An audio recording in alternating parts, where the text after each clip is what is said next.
Hey everyone. तो ये है इंडियन कार ब्रांड्स का टियर लिस्ट। नंबर 1 बात है, इसमें कोई भी लग्जरी ब्रांड नहीं है क्योंकि उनका एक अलग लिस्ट होगा। और इसमें उन्हीं ब्रांड्स का नाम है जो या तो इंडिया में कार मैन्युफैक्चर करती हैं या कार बेचती हैं। तो स्टार्ट करते हैं शेवरोले से।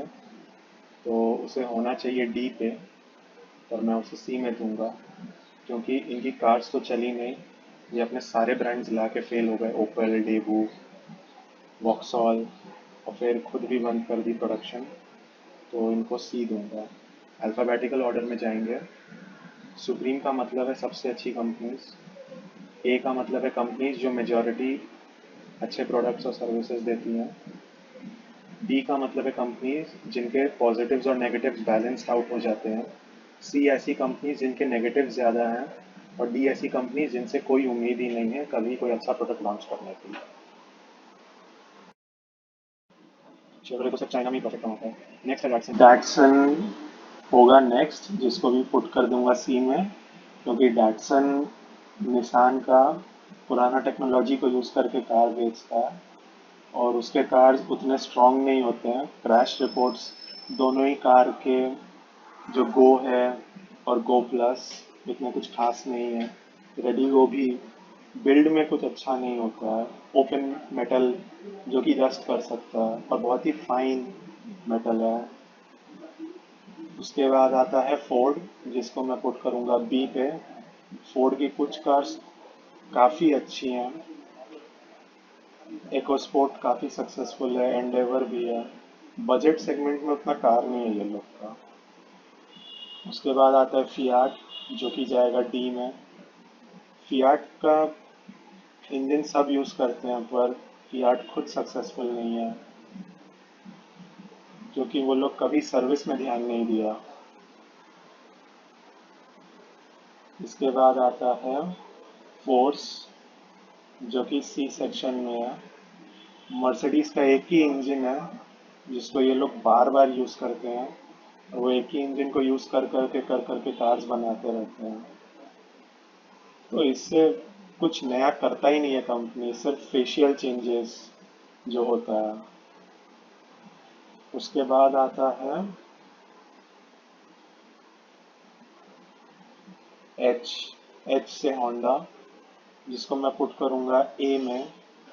मुझे होंडा के जितने भी कार्स हैं वो बजट सेगमेंट को फोकस कर रहा है। सिटी बहुत अच्छा competitive कार है। जैज़ भी ठीक ठाक है। WRV और CRV उतना अच्छा नहीं है। अमेज डीजल इंजन भी है। एच में नेक्स्ट है हिंदुस्तान मोटर्स, उसको पुट कर देते हैं हम डी में क्योंकि ये कोई कार तो लॉन्च ही नहीं करता है और एम्बेसडर भी बंद हो गया है। PSA ने इसको खरीद लिया है, तो अब देखते हैं इसका करियर कैसे बदलता है PSA के एक्वायर के बाद। उसके बाद आता है हायुंडाई, जिसको भी मैं अभी सुप्रीम कैटेगरी में डालूंगा क्योंकि इसका रेंज बहुत बड़ा है। इसके पास काफ़ी मॉडल्स हैं, हर कैटेगरी में कार्स हैं और काफ़ी कम्पिटिटिव कार्स हैं। सर्विस भी बहुत अच्छा है।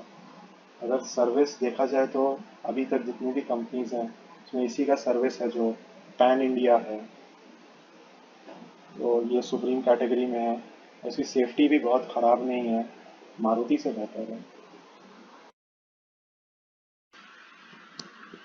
तो hyundai को मैं सुप्रीम में दूंगा और ये पहला सुप्रीम कैटेगरी में है। ICML आएगा इस कैटेगरी में क्योंकि इसके पास एक ही कार है और ये सोनालिका कंपनी का कार वर्जन है। ये दोनों ही ब्रांड्स फोर्स और ICML MUVs लॉन्च करते हैं जो कि रूरल मार्केट के ऊपर टारगेटेड रहते हैं और काफ़ी कमर्शियल बिजनेसेस के लिए। ईसुजू को मैं दूंगा बी क्योंकि उसके जो दो व्हीकल्स हैं वो काफ़ी सक्सेसफुल हैं कंपनी के साइज के हिसाब से, कमर्शियल स्पेस में। और प्लेन को जाने दूं। और ईसुजू का इंजन काफ़ी ड्यूरेबल होता है। कंपनी ट्राई कर रही है अपने लाइनअप को बढ़ाने के लिए, तो इसको मैं बी में दूंगा ताकि ये और अच्छा करें। बाद हम लेते हैं जीप को। इसे भी मैं पुट करूंगा बी में क्योंकि जीप कंपस में काफ़ी क्वालिटी इश्यूज हैं जिन्हें अभी भी फिक्स शायद नहीं किया गया है। और काफ़ी कम सर्विस नेटवर्क है जीप का, पर जीप भी एकलौता कार लॉन्च करके इंडिया में रखा है, तो उसके बहुत छोटे प्रोडक्ट साइज के कारण मैं उसे बी में रखता हूँ। नहीं तो वो लैंड रोवर की तरह ही है। उसके बाद आता है हुंडई का ही एक सब ब्रांड या पार्टनरशिप। इनका बहुत ही अलग टाइप का टाई अप है, बिल्कुल जैसे रेनॉल्ट निसान मित्सुबिशी का अलायंस है, इनका भी अलायंस बिल्कुल उसी की तरह है।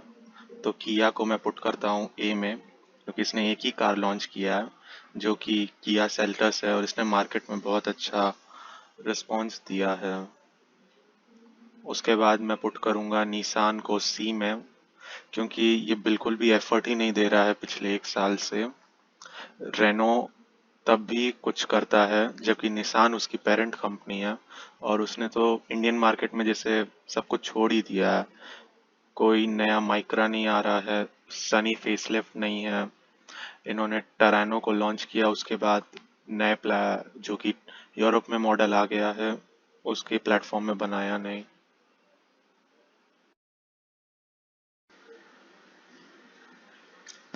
उसके बाद आता है रेनो, जिसको मैं पुट करूंगा बी में, क्योंकि इसके पास दो ही अच्छी कार हैं, क्विड और ट्राइबर। वो दोनों के ही सेफ्टी रिकॉर्ड्स मारुति से भी बेकार हैं, और इसके भी मेटल्स काफ़ी एक्सपोज्ड हैं। डस्टर इसका सक्सेसफुल था, पर उसका सक्सेस रिपीट नहीं हो पा रहा है। और इसके 6 स्पीड मैनुअल काफ़ी अच्छे हैं, पर वो बजट कार्स में तो ये देता नहीं। ये चाहे तो सैंडेरो को लॉन्च कर सकता है इंडिया में, पर वो भी नहीं करता है। इस लिस्ट का सबसे नया मेंबर एमजी मोटर्स, जिसका काफ़ी हाल ही में लॉन्च हुआ है इंडिया में, और एक ही कार है, चाइनीज कंपनी एमजी मोटर्स, जो कि एसयूवी लॉन्च की है। एक कार के लिए इसके काफ़ी अच्छा रिस्पॉन्स है, कंसिडरिंग इंडिया न्यू ब्रांड्स को बहुत जल्दी से एक्सेप्ट नहीं करता है। अभी के लिए इसे ए में रखूंगा, क्योंकि बैंग फॉर द बक है। उसके बाद महिंद्रा, जिसे मैं ए में या सुप्रीम में, तो महिंद्रा को सुप्रीम में रख सकते हैं, क्योंकि वो रेसेस भी करता है। उसके जितने भी कंपनीज में उसने इन्वेस्ट किया, जैसे पिनिनफरीना या फिर सैंगयोंग, उसे टेक्नोलॉजी को यूज भी कर रहा है। हाइब्रिड और इलेक्ट्रिक पावर ट्रेन से इसने बटिस्टा एक कार को डिजाइन भी किया है। पर क्योंकि चाइना की कंपनी है एमजी, तो इसे भी मैं यहाँ डालूंगा। और महिंद्रा क्योंकि बजट में कार्स कभी निकालता नहीं है, और इसने एक्सयूवी 300 को काफ़ी एक्सपेंसिव रखा है, तो मैं इसे यहाँ रखूंगा। उसके बाद आता है इंडिया का फर्स्ट लव मारुति सुजुकी। चाहूँ तो मैं इसे यहाँ रख सकता हूँ, पर क्योंकि पुअर बिल्ड क्वालिटी और ऑलमोस्ट इसकी सारी कार्स एक ही इंजन से पावर्ड हैं, तो इसमें कोई रेसिंग पेडिग्री नहीं है। एक स्कोर हटाना पड़ेगा मुझे, सॉरी। और क्योंकि मारुति ने कुछ भी नया करने का नहीं सोचा है, इसलिए मैं इसे यहाँ रखूँगा। क्योंकि मुझे नहीं लगता यह कंपनी इम्प्रूवमेंट करना चाहती है, ये सिर्फ प्रॉफिट मेकिंग में है। इसे फीचर्स नहीं बढ़ाने हैं, ऑप्शन ही नहीं देना है, नए प्रोडक्ट्स नहीं लॉन्च करने हैं, इसे सिर्फ प्रॉफिट बनाना है। इसीलिए कोई फर्स्ट वर्ल्ड कंट्री में सुजुकी नहीं खरीदना चाहता है। सिर्फ थर्ड वर्ल्ड कंट्रीज में ही इसकी सेल्स होती हैं, और इसीलिए इसे वहीं अपने सारे प्रोडक्ट्स को फोकस करता है। जापान में भी लोग इसकी कार ज़्यादा नहीं पसंद करते हैं। मैं मारुति को इस पोजीशन पे रख रहा हूँ। अगर ये स्विफ्ट स्पोर्ट्स लॉन्च करते हैं तो मैं इसे वापस यहाँ रख दूंगा, और अगर 4 एयरबैग्स का ऑप्शन देते हैं तो मैं इसे यहाँ रख दूंगा। पर क्योंकि 4 एयरबैग्स इसने कार्स में दिया नहीं है, 6 स्पीड मैनुअल ये कभी लाता नहीं है, और ये अपनी कार्स को रैलीज में भी नहीं लेके जाता है, और हार्टेक प्लेटफॉर्म तो सबको पता ही है। इसके बाद आता है मित्सुबिशी। एक समय बहुत ही अच्छी कार हुई करती थी। मैंने इस कार में काफ़ी बार बैठा भी है। जो लैंसर मॉडल है एक, वो इंडिया में काफ़ी पॉपुलर था। पजेरो और आउटलैंडर भी काफ़ी अच्छी ऑफ रोडर्स थी, केपेबल कार्स, पर निसान ने लेने के बाद इसे अपने जैसा बना दिया है और ईवो का प्रोडक्शन बंद कर दिया, ईवो 10। उसके लिए तो मैं इसे सी के ऊपर दे नहीं सकता। जब ये ईवो को वापस लॉन्च करेगा या फिर कोई अच्छी कार्स को इंडिया में लेके आएगा, जैसे कि मित्सुबिशी मिराज, या फिर कोई ऐसा कार जो इसे कम्पिटिटिव बनाए, जैसे एक अच्छी एसयूवी, ना कि 2015 पजेरो को इंडिया में 5 years लेटर लॉन्च करके कह देना कि हमारे मॉडल्स नए हैं। ज़्यादा ब्रांड्स बचे नहीं हैं, तो टोयोटा को मैं यहाँ दूंगा, क्योंकि ये रिलायबिलिटी के लिए काफ़ी फेमस है और सेफ्टी के लिए भी काफ़ी फेमस है। टोयोटा के पास इंडिया में जो स्टार्टिंग रेंज के ऑप्शंस हैं वो तो एज्ड हो गए हैं, एटियोस और यारिस उतना कम्पिटिटिव है नहीं, पर इसके जो प्रीमियम रेंज के कार्स हैं जैसे करोला और कैमरी और फॉर्च्यूनर, वो काफ़ी कम्पिटिटिव हैं और उसने डोमिनेट करके रखा है अपने मार्केट को। इनोवा तो एक बहुत पॉपुलर एमपीवी रही है इंडिया में। वैसी एमपीवीज इंडिया में सिर्फ अर्टिका और इनोवा ही देखी जाती हैं अर्बन मार्केट में, तो उसके लिए मैं इसे यहाँ रखूँगा। इसे अपने यारिस हैचबैक को भी इंडिया में लॉन्च करना चाहिए, तब मैं इसे यहाँ हुंडई के साथ रख दूँगा। उसके बाद आता है स्कोडा। स्कोडा को मैं यहाँ रख सकता हूँ, पर वो नया फैबिया नहीं लॉन्च कर रहा है और ये सिर्फ प्रीमियम कार्स पे फोकस कर रहा है। हाँ, VW से 3 times ज़्यादा सेल्स भी है इसकी, और VW और ये सेम ही ब्रांड्स होते हैं, सिर्फ एक्सटीरियर में डिफरेंसेस पाई जाती हैं। तो इसे मैं अभी बी पे रखूँगा, क्योंकि इसकी कार्स ख़राब नहीं होती। ऑक्टाविया RS 245 एक काफ़ी अच्छी कार लॉन्च की है इसने अभी रिसेंटली, और स्कोडा के कार्स की बिल्ड भी अच्छी होती है, सेफ्टी भी अच्छी होती है, पर मेंटेनेंस उतनी अच्छी नहीं है आपको। हाँ, हो सकता है कहीं सर्विस सेंटर भी ना मिले, और क्योंकि इसके सिस्टम्स ऐसे होते हैं कि हर एक के पास ECU चेक करने का ऑप्शन नहीं होता, तो मैं इसे यहाँ रखूँगा। अगर अपने सेल्स को बढ़ाएं तो मैं इन्हें अप रख सकता हूँ। उसके बाद आता है टाटा। टाटा को मैं सुप्रीम टियर में रखूँगा, क्योंकि उसके रीजंस भी हैं। इसके सारे बजट के कार्स काफ़ी ड्यूरेबल हैं।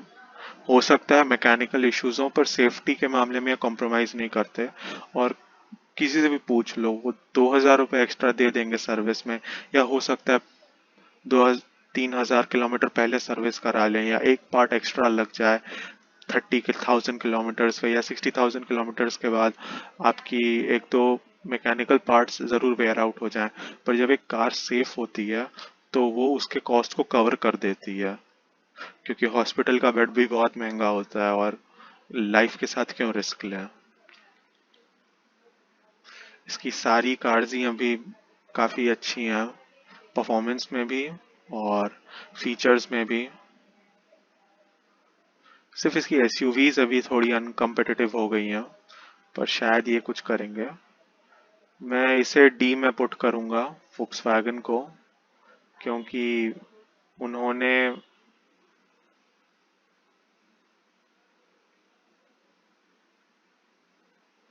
क्योंकि इन्होंने कोई भी अच्छी नई कार्स लॉन्च नहीं की है इंडिया में। ये चाहते तो अपना अप लॉन्च कर सकते थे, 4 lakhs के रेंज में काफ़ी competitive प्रोडक्ट होता, पर इन्हें सिर्फ एक्सपेंसिव कार्स ही लॉन्च करनी है। उसके बाद ये पोलो को अपडेट नहीं कर रहे हैं यूरोप के मॉडल के साथ। यूरोपियन पोलो और इंडियन पोलो में अभी भी एक जनरेशन का गैप है। ऐसा क्यों?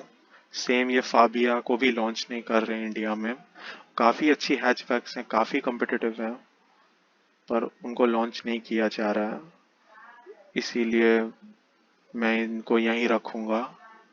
अभी फाइनल मेरे थॉट्स अगर मारुति फीचर्स ज़्यादा देगा तो मैं उसे ऊपर मूव कर दूंगा। अगर स्कोडा अपना फैबिया लॉन्च कर देगा तो मैं उसे यहाँ कर दूंगा। अगर VW अपने बजट ऑफरिंग्स को इंडिया में लाने का कंसिडर करेगा तो मैं मूव कर दूंगा। नहीं तो अभी के लिए ये टीयर लिस्ट फाइनल है। अगर कोई नया ब्रांड आता है तो मैं इसे ऐड कर दूंगा। इसका लिंक यहाँ है, डिस्क्रिप्शन में रहेगा। सबसे पहले लाइक करें, शेयर करना ना भूलें और कमेंट करें आपका टीयर लिस्ट कैसा होगा।